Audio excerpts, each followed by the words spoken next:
हे viewers, कैसे हैं आप सब। आई होप आप सब अच्छे होंगे और अपना ख्याल रख रहे होंगे। आज की रीड जो है वो है कि आप किसी के बारे में किसी एक के बारे में बार बार अगर सोचते हो तो ये आपके साथ क्यों हो रहा है और वो पर्सन आपको लेकर क्या सोच रखते हैं। तो सबसे पहले ये जानने की कोशिश करेंगे कि अगर आप किसी के बारे में बार बार सोचते हो तो क्यों आपके दिमाग में उस पर्सन के ख्याल आते हैं। प्लीज़ डिवाइन गाइड कीजिए। प्लस मैं एक चीज़ बता दूं कि ये general, timeless and collective read है, तो ये सभी के लिए है। कोई भी इसको देख सकता है और किसी वक्त भी देख सकता है, आज या 1 महीने या 1 साल बाद भी। तो ये आपको वही गाइडेंस प्रोवाइड करेगा।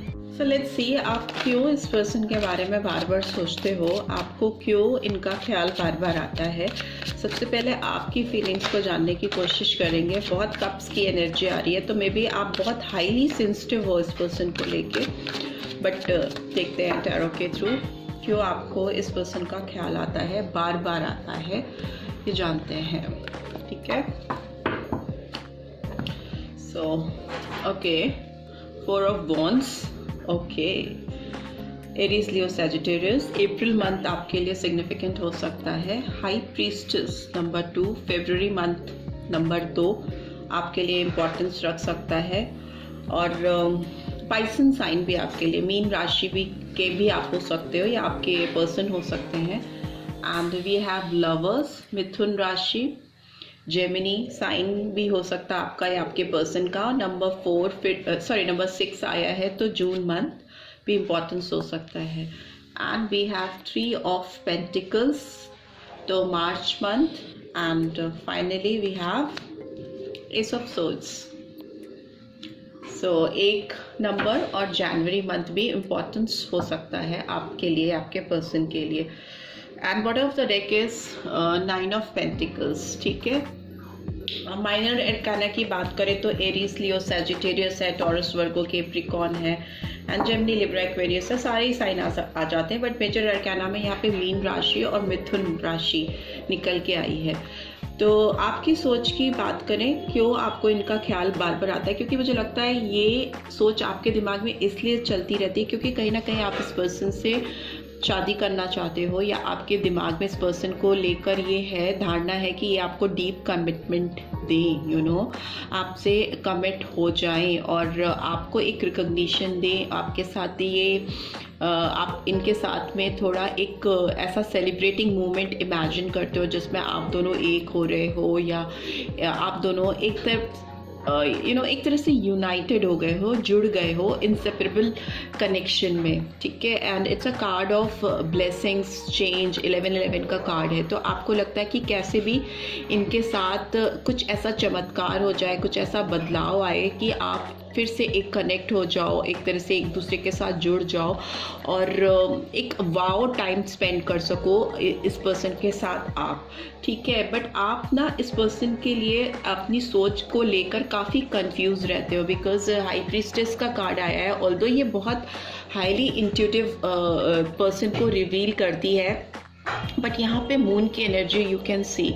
ठीक है, और आप ये एक ब्लैक एंड वाइट पिलर भी देख रहे होगे, तो इसका मतलब कि आप कभी इस पर्सन को लेकर बहुत नेगेटिव थॉट्स आते हैं आपके दिमाग में, कभी बहुत पॉजिटिव थॉट्स आते हैं। एंड एक काइंड ऑफ इल्यूजन है आपके दिमाग में, आप प्रिसाइज होकर इस पर्सन के बारे में सोच नहीं पाते हो कि प्यार तो आप इस पर्सन से बहुत करते हो, बट इनका जो आपको लेकर व्यवहार है या जो जिस तरह का रवैया है, उसकी वजह से आप इस पर्सन को लेकर कभी नेगेटिव हो जाते हो, काफ़ी गुस्सा आता है आपको इस पर्सन को लेकर, और कभी आपको लगता है कि आप सारे दुनिया का प्यार इन पे लुटा दो, इस तरह की फीलिंग आती है और बहुत ज़्यादा आप पैशनेट फील करते हो। तो कंफ्यूजन है आपके दिमाग में, और एक काइंड ऑफ सीक्रेटिव रिलेशनशिप भी आपका इस पर्सन से हो सकता है, जो कि सिर्फ और सिर्फ आपके दिल में है। आप किसी को रिवील नहीं करना चाहते हो, आपने कहीं ना कहीं हाइड करके रखा है। बट येस, आप इनके साथ डेफिनेटली कुछ ऐसा कनेक्शन चाहते हो जो कि आपको इस तरह के इंट्यूशन से, इमेजिनेशन से, जो आप प्रिडिक्शन करते रहते हो उस पर्सन के बारे में, एक ब्लैक एंड वाइट प्रिडिक्शंस जो आपके दिमाग में चलते रहते हैं, उससे आपको बाहर निकाल सके। एंड लवर्स का कार्ड उसके आगे है, तो वो डेफिनेटली आपको लगता है ये पर्सन आपको चूज़ करें, आप इनकी पहली पसंद बनो। अगर चॉइसेस की बात आए तो आपको लगता है कि इस पर्सन को हमेशा आपको ही चूज़ करना चाहिए, आपको ही कमिट करना चाहिए, बिकॉज आप इनके लिए बहुत ज़्यादा प्यार रखते हो अपने दिल में। लवर्स का कार्ड रिवील करता है दो लोगों के बीच में ऐसी पार्टनरशिप, ऐसा बॉन्ड होना कि उसका कंपैरिजन किसी के साथ नहीं हो पाना, ठीक है। ऐसी फीलिंग है आपको कि इनकी जगह आपकी ज़िंदगी में कोई और नहीं ले सकता।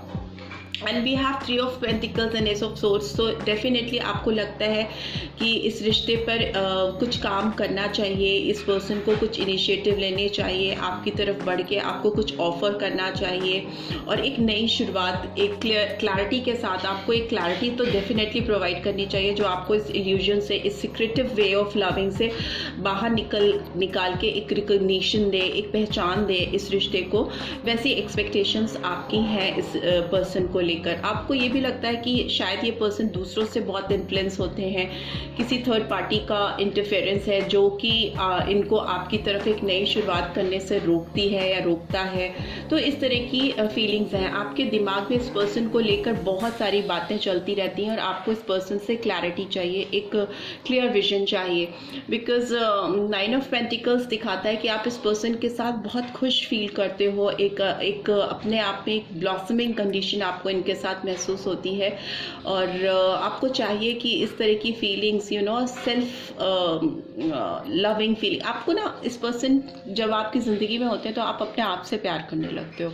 इस तरह की फीलिंग्स मुझे आती हुई दिखाई दे रही है इन कार्ड से। एंड हायरोफेंट का कार्ड भी आया नंबर 5। मे मंथ कुछ भी सिग्निफिकेंट एंड टॉरस साइन भी हो सकता है बहुत से लोगों का। एंड इट रिवील्स कि आपको ना इनके साथ में ना केवल सोशल प्यार चाहिए, इनसे रिकॉग्निशन चाहिए, एक नई क्लैरिटी के साथ शुरुआत चाहिए, बल्कि आपको इस पर्सन से ना कमिटमेंट डेफिनेटली चाहिए, बिकॉज ये कार्ड भी मैरिज को रिवील करता है और ये कार्ड भी एक स्ट्रॉन्ग सॉलिड कमिटमेंट को रिवील करता है जो कि रिश्ते की किसी भी प्रॉब्लम को, किसी भी बंधन को मुक्त कर सके। एज यू कैन सी यहाँ पे 2 कीज़ है क्रॉस में बनी हुई है। तो आपको लगता है ये रिश्ता कहीं ना कहीं इस पर्सन की वजह से ताले में बंद होकर रह गया है, बंधन में बंद होकर रह गया है और उसको इस पर्सन के द्वारा ही खोला जा सकता है, ठीक है। यही पर्सन इस रिलेशनशिप को अनफोल्ड कर सकते हैं, ओपन अप कर सकते हैं। तो उस तरह की फीलिंग है आपके दिमाग में इस पर्सन को लेके, इसीलिए आप बार बार इनके बारे में सोचते रहते हो या इनके बारे में आपके दिल में बातें चलती रहती हैं। लेट्स सी इस पर्सन की फीलिंग्स क्या हैं मेरे व्यूअर्स को लेकर। ये तो डेफिनेट है कि आपको इस पर्सन के साथ एक नई शुरुआत चाहिए और आप इनके साथ एक फ्री लाइफ, एक freely movable life, free moving energy के साथ इस पर्सन के साथ टाइम स्पेंड करना चाहते हो। चलिए देखते हैं इस पर्सन की कैसी एनर्जी है आपको लेकर। 8 of water, Cancer, Scorpio, Pisces, and August month 8 number, 9 of water, September month and Cancer, Scorpio, Pisces।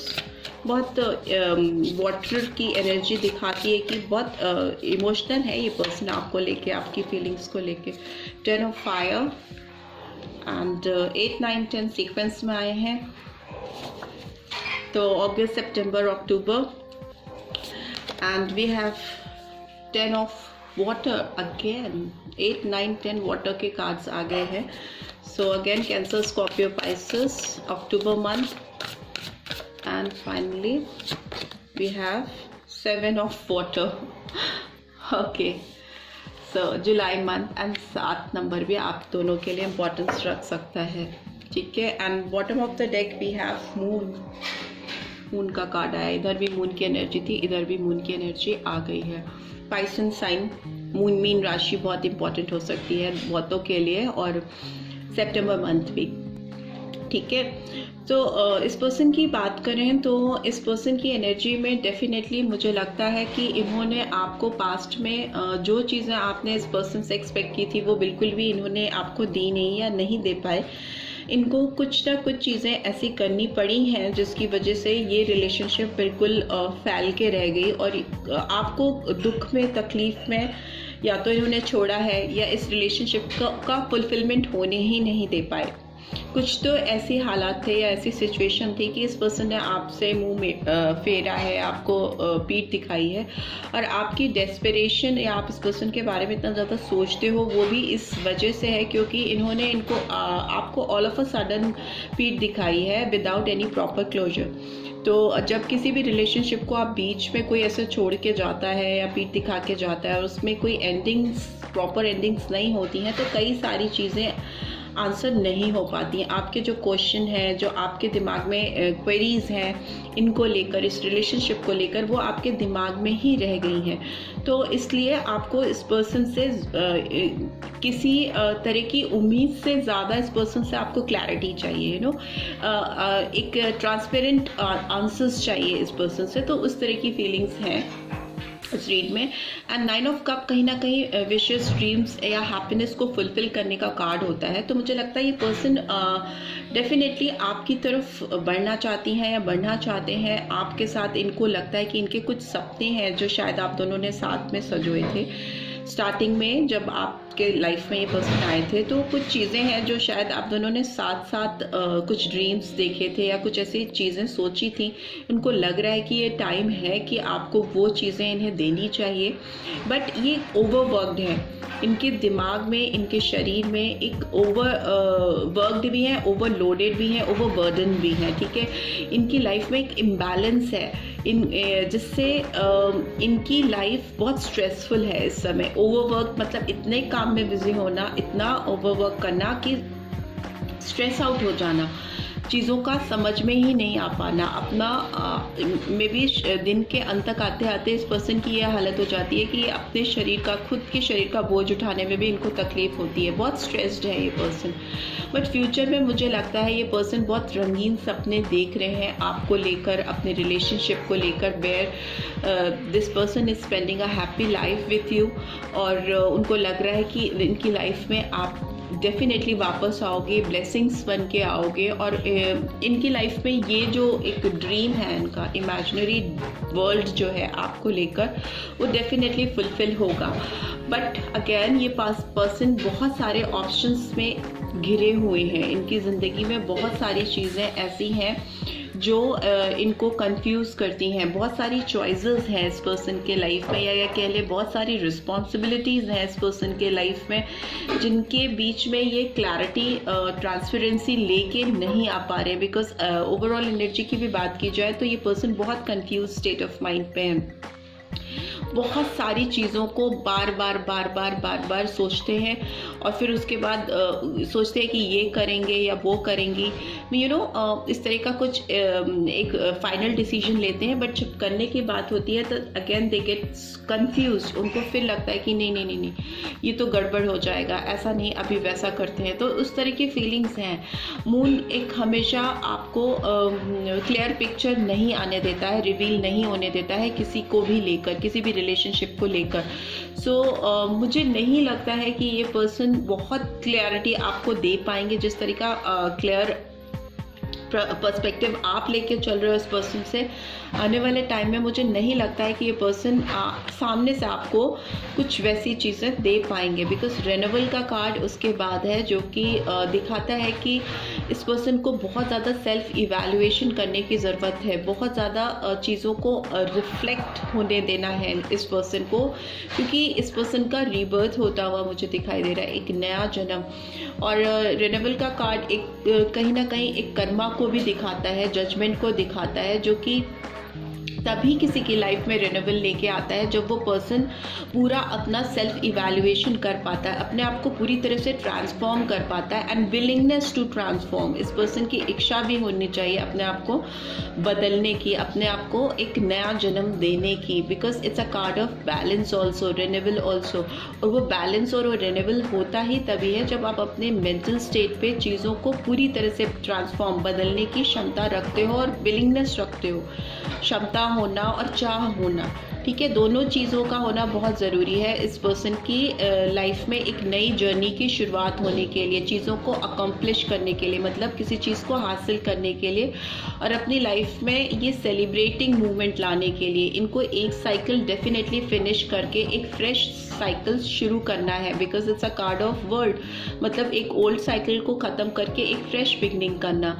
And it is also a card of judgement, karmic, जितने भी इनके कार्मिक हैं, जो भी इनके ड्यूज़ हैं, उसको बैलेंस आउट करने की बहुत ज़्यादा ज़रूरत है। और जो चीज़ें इनको सर्व नहीं कर रही हैं उसको रिलीज़ करने की ज़रूरत है, उसको खुले हाथ से जाने देने की ज़रूरत है। तभी इनके बाहों में नई चीज़ें आ पाएंगी, खुशियाँ आ पाएंगी, हैप्पीनेस आ पाएंगी। इनको स्क्रैच से अपना सेल्फ इवैल्यूएशन करना है, जहाँ से आपका रिश्ता शुरू हुआ और उसमें कैसे कैसे लोगों के रोल्स थे, कैसे कैसे लोगों ने रोल प्ले किए, इनका खुद का रोल, आपका रोल, हर एक चीज़ को बारीकी से समझने की ज़रूरत है। तभी इस रिलेशनशिप में ये रिन्यूअल या सुधार लेके एक नया जन्म लेके आ पाएंगे, राइट। सो ऐसी ही एनर्जी निकल के आ रही है आपके पर्सन की तरफ से। बट येस, आप दोनों ही एक दूसरे के बारे में बहुत सोचते हो, बहुत इमेजिनेशन करते हो। इस पर्सन की बात करें तो ये बहुत इमेजिनेटिव है, ये आपको लेकर बहुत सारी ड्रीम्स देखते हैं, डे ड्रीमिंग करते हुए भी मुझे दिखाई दे रहे हैं। और इनको लगता है कि अगर इनको ऑप्शन मिला, इनको चूज़ करने का मौका मिला कभी भी आपको, तो ये डेफिनेटली बढ़ के आपको चूज़ करेंगे। बट फॉर दैट इनको क्लैरिटी लाना बहुत ज़्यादा ज़रूरी है, क्लियर पर्सपेक्टिव होना बहुत ज़रूरी है, अदरवाइज अपनी लाइफ में सही डिसीजन नहीं ले पाएंगे। बहुत मून की एनर्जी है इस कार्ड में, तो देख लेते हैं मोनोलॉजी कार्ड से भी कि क्या गाइडेंस निकल के आ रही है आपके लिए, जो व्यूअर्स देख रहे हैं उनके लिए कैसी गाइडेंस निकल के आ रही है। Expect powerful change, new moon Eclipse. So yes, आपकी ज़िंदगी में बहुत पावरफुल चेंज आने वाला है। मे बी ये पर्सन ट्रांसफॉर्म हो रहे हैं या बदल रहे हैं या बदल रही हैं और पूरी तरह से बदल कर आपके सामने आने वाले हैं। तो वो चेंज, वैसा चेंज आप शायद अभी अपने पर्सन से एक्सपेक्ट नहीं कर रहे हो। What else do we have? Your hard work is paying off, new moon in Capricorn. So आपका जो भी मेहनत आपने की है इस रिश्ते में या इस पर्सन को लेकर, जिस तरह का डेडिकेशन आपका रहा है, वो अब पे ऑफ होने का टाइम है। और इन जनरल आपकी लाइफ में आपने अगर किसी चीज़ को लेकर अभी तक टिल नाउ बहुत मेहनत की है, फिर चाहे वो पढ़ाई हो या करियर पर्सपेक्टिव्स हो या कोई भी नई चीज़ या पुरानी चीज़, जिस पे भी आप बहुत डेडिकेशन के साथ काम करते हुए आ रहे हो, तो डिवाइन यूनिवर्स आपको अब उसका पे ऑफ देने वाली है। और आप एक्सपेक्ट कर सकते हो वो बहुत सडन पावरफुल चेंज होगा और वो आपके लिए बहुत बेनिफिट लेकर आएगा, ठीक है, आप बेनिफिशियरी बनोगे उसके। And bottom of the deck we have take time to breathe out. So जो भी समय है आपके लिए ज़िंदगी में, चाहे वो कितना भी बिजी हो, आपको उसमें से ब्रीदर्स निकालने की ज़रूरत है। आपको सांसें, खुल के सांसें लेने की ज़रूरत है खुली हवा में। उससे आपकी लाइफ में बहुत ज़्यादा you can expect very powerful change in your life and you will get, आपको जो भी आपके ड्रीम्स हैं वो फुलफिल होते हुए मुझे दिखाई दे रहे हैं, right. So this is what I am getting. Please do give this video a like and first time आए हो तो सब्सक्राइब करके जाना मत भूलना। And thanks for watching. See you next week. Till then, take care. Bye bye.